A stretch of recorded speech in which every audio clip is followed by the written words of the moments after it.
Hello, I am José Antonio Durbina from Galleria Caylus, and we will be talking today about our latest acquisition. It is a painted crucifix by Francesco Buoneri.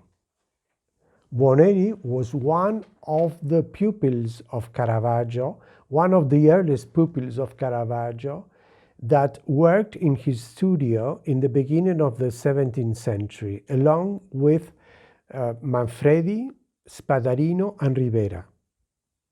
Very little is known about his activity, and very few documents have survived about his productions and paintings.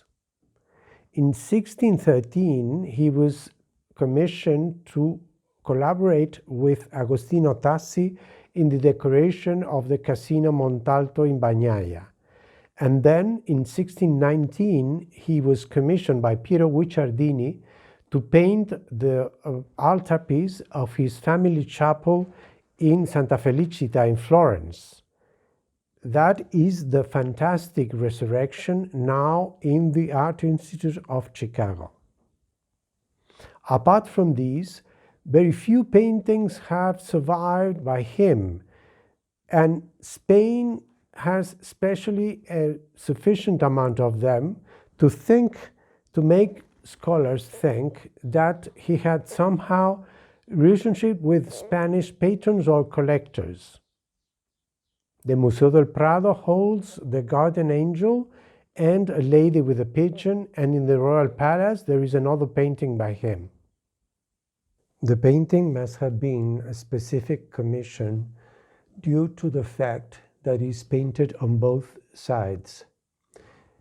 We must note the very realistic representation of the body of Christ.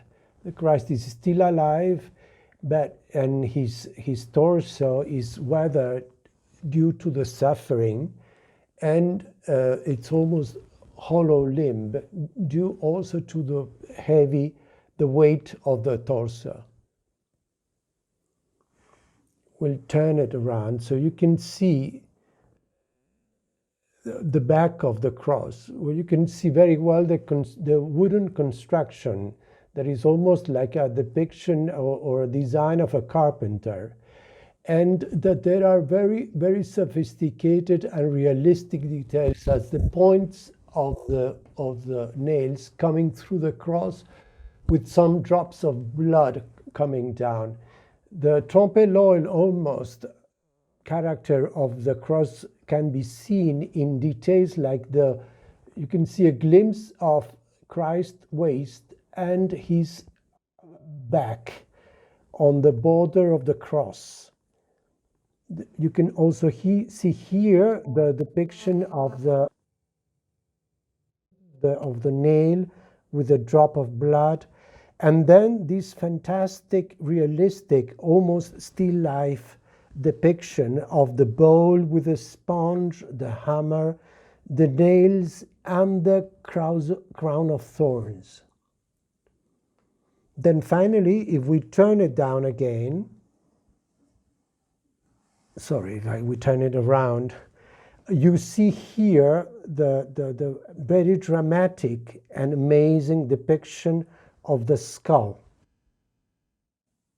Shortly, we will be talking about other works from our catalog, and so hope to see you next time.